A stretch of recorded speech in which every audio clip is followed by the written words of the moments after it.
I might end up having a brew after I've done this video, I'm not gonna lie to you.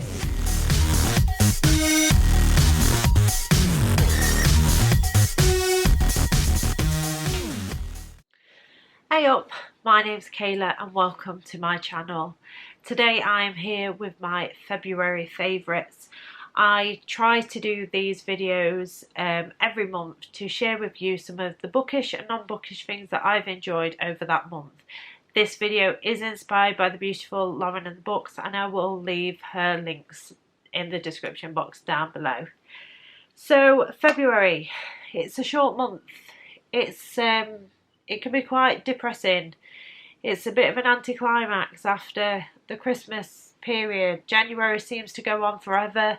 February seems to be like a blink and it's gone. February has been a bit of an up and down month for me health-wise, not COVID related. I've not made any secret on this channel that I suffer from a chronic illness, and I have had a few flare-ups over this past month, which has been a bit crappy, but all in all, it's been alright. I've managed to read 14 books. I have been out on some little walks with my husband. My son has rolled over properly for the first time. So, you know, there are positives in that for that month. But I'm just going to talk about some of the favourites that I have got and the things that I've enjoyed. So, without further ado, let's talk Valentine's Day. So, me and my husband don't really celebrate Valentine's Day as such. It's not a big deal for us. We're not one of those couples that thinks, oh, it's Valentine's Day, so therefore we need to shower each other with all the love in the world, because we try to do the little things for each other every day. We don't buy into the whole Valentine's Day stuff. But COVID hit, and we haven't done much in the last year. And so we decided, as a treat for each other, that we would go onto a website called Truffle Shuffle, and we would order some games to play and have a little bit of a games night.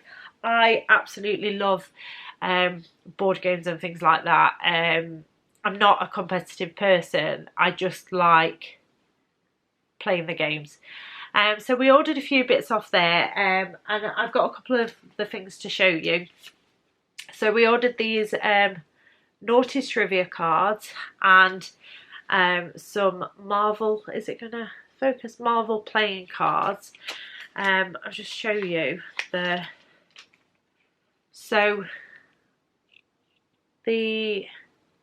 each card has obviously a Marvel character on, and we had a really nice games night. Like we played the quiz. I think I won. He'll say that he won. I think I won. We just had a laugh. We just took it right back to basics, and we just pratted about for a night, and it was lovely. We had I don't know whether we had pizza, but we had some nice food, and we just enjoyed our time together, and it was beautiful. Mentioning my husband as well, I can't not mention the fact that he did me a 20 facts about me video for my channel, which has to be one of the absolute highlights for me of the month.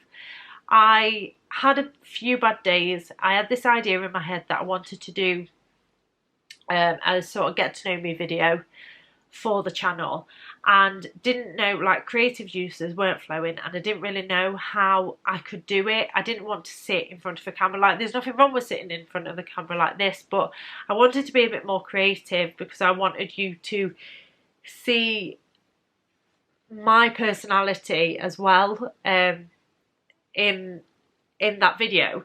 I didn't really know how to do it, so I actually said to my husband, would you take on the challenge? If I challenge you to do this video for me, will you do it?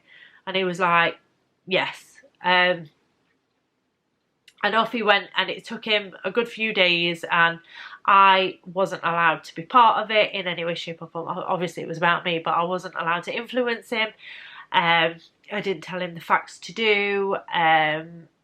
He just did it all on his own, and I didn't actually see it until just before it went live either, so I had no idea of the things that he was filming, and that video is beautiful. Like, I could never top that. for me, everything he did in that video was so heartwarming and so lovely, and I'm just so thankful to him. As well, because it's really nice for me that you get to see Patrick's, not only what Patrick sees in me, but Patrick's personality as well, because he is an amazing person, and I'm just so thankful to him for that video. And I think that it's going to be a video that, I know that it's about me, but it's so beautifully done. I think it's a video that I will rewatch often, because he just did an amazing job. And like, I can't tell you, that man deserves a medal living with me, and he just knocked it out of the park. My other thing is a family orientated thing, and my daughter came out as pansexual in February, and I could not be prouder. She's only 12 years old, she's nearly 13. She is very, very aware of her own mind, her thoughts and feelings, and she was confident enough to just tell us that she's pansexual, she's come out to family, and I am over the moon. Like, can't tell you how amazing that news is, and I am just like, she's incredible, and whoever she falls in love with, I hope they see how incredible that she is. And yeah, it's just an amazing piece of news, and I wanted to share it because I think it is something to celebrate. And if it wasn't for the fact that it's COVID, I probably would have thrown a little party for that. I'm not gonna lie, I think it is just an amazing thing for her to have come out and done. So yeah. My other favourites are Mickey Mouse.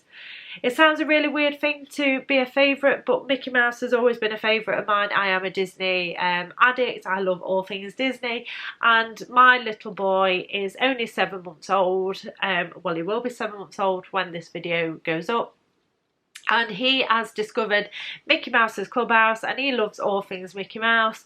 And so I now am using it as an excuse to just be a 37-year-old advert for Disney. We are just embracing it. He sees, if he hears Mickey Mouse's voice anywhere near like the television or anything, that's it, he's craning his neck.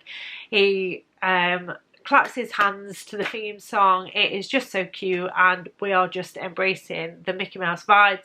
And this beautiful shirt, which I absolutely freaking adore, covered in Mickey Mouse's, was a good £7 off Depop, and it's just chef's kiss, and I adore it. My other favourite for January is hot cross bun coffee from Beanies. Now, as you will know if you watch my husband's video, I am a coffee addict. It's funny, oh my god, that smells so good. I can't even tell you what that smells like, because it just smells lovely. Just smells incredible. I'm a coffee addict, but the ironic thing about it is that I mostly drink decaf. I used to be a barista. I am a bit of a coffee snob. I love flavoured coffees. I don't have, like, every coffee that I have throughout the day is not a flavoured coffee. I will allow myself to have one a day. And my friend, my beautiful friend, came round with, she made homemade hot cross bun loaf, homemade mincemeat and hot cross bun coffee, and she did a doorstop drop, and it was really lovely of her. And this coffee is just stunning. It doesn't taste overly hot cross bun like, but it's just so nice. And yeah, we've only had this a few days, and already, like, we're getting down it. I have to keep, like, trying to keep my husband away from it, because he loves it, and so he keeps, and I'm selfish and I just want it all for myself. But yeah, I would highly recommend that coffee. If you like a good sweet coffee, it is beautiful. And I might end up having a brew after I've done this video, I'm not gonna lie to you. And last but not least, my bookish part of my favourites video is I've got 2 favourite books for the month, and then this little guy. So a few Christmases ago, my husband, my beautiful husband, like, I'm so lucky, aren't I? I mean, come on, I am really lucky. But he bought me a Kindle Paperwhite, and I was one of these people that was convinced that I didn't like reading on an e-reader. Don't get me wrong, I still love the physical books. Like, don't start turning off and unsubscribing. I still love a physical book. You can't get away from how beautiful they are, how they smell, and how amazing they are. But I read a book on my Kindle this month for the first time in goodness knows how long, and I freaking loved it. I got through the book quicker. I don't know whether it's because I wasn't like constantly checking how far I was into it. I forgot how easy they are to hold. I just loved it, and I feel like e-readers get a really bad press, and I understand why. I do understand why they get a bad press, but I am somebody who has been struggling with insomnia really, really bad. I've had to go through medication changes, and there's just been a whole lot of stuff that's been going on that it's just been awful. And I won't read. I've got a little book light that I bought, and I try not to read at night in bed when everybody else is asleep, because obviously when I've got a little baby and he sleeps at the side of me in his cot, and then obviously I've got Patrick the other side of me, and I don't want to disturb anybody, so I will sit and I keep doing this stupid thing where instead of just going downstairs and reading my book, I will just sit and stare at the ceiling and wait for sleep to never arrive. And the Paperwhite is incredible because it has a low light on it, and I can read in the dark. I don't need to hound everybody, I don't need to disturb anybody, and I can still continue reading. And I've just loved it. I've just really, really loved it. And I think that depending on the circumstances, e-readers can be a blessing in disguise. Please don't hate me for that, because they're just awesome, and I've just loved, and I've then since spent a whole heck ton of money downloading books to my Kindle, and yeah, I'm gonna push myself to read on it more, because to be honest, I'm running out of space, and I really want a library one day, but I have to remember that I live in a house with four children. I don't. I live in a house with 3 children and my husband and a dog, and there's not a lot of room, and sometimes a Kindle is the way to go. So yes, there is that. The other thing is, before I get into my 2 favourite books of the month, is that I was on local radio earlier on this month, which was quite nerve-wracking. But they had a thing on Twitter where they was talking about that they wanted people to go and join their book club and talk for a few minutes on a book and be on the radio, and I did that. I showed my interest. They phoned me, and a couple of Saturday mornings ago I went on and I talked about a book that I'd read recently. It was really good. It pushed me with every shape of my core, because honestly I was anxious as hell. I convinced myself I couldn't do it. I didn't want to do it. I doubted myself. I kept telling my husband I wish I'd not bothered, because I couldn't. And then as soon as I did it, I was so proud of myself, and hopefully I did the book justice. And yeah, I was really pleased that I'd managed to push through my anxiety and get that done. So let's go on to my 2 favourite books of the month. These 2 books are graphic novels, and we're going to talk about this one first because this is the order that I read them in. So this is The Sad Ghost Club. I don't know whether you pronounce that Lizzie Meddings. Now, I followed this account on Instagram for quite a while, and this book was on my radar, and I decided to treat myself to it. And essentially it's about a ghost who he doesn't really fit in. likes to stay in bed, and he gets invited to a party, and he meets a fellow ghost, and they share their experiences of being a ghost. It deals with anxiety in a way that was so relatable, especially with what I've just said. Like, one of the pages is when he's been invited to a party, and he decides, I'm trying to find it now, he decides to go, and he basically has a bit of a wobbly moment where he's doing an essay, and he thinks that, like, if he goes, that he'll get bad grades, but if he doesn't go, everybody will know that he didn't go. But if he does go, what if people don't remember him being there? But if he doesn't go, will people care that he's not gone?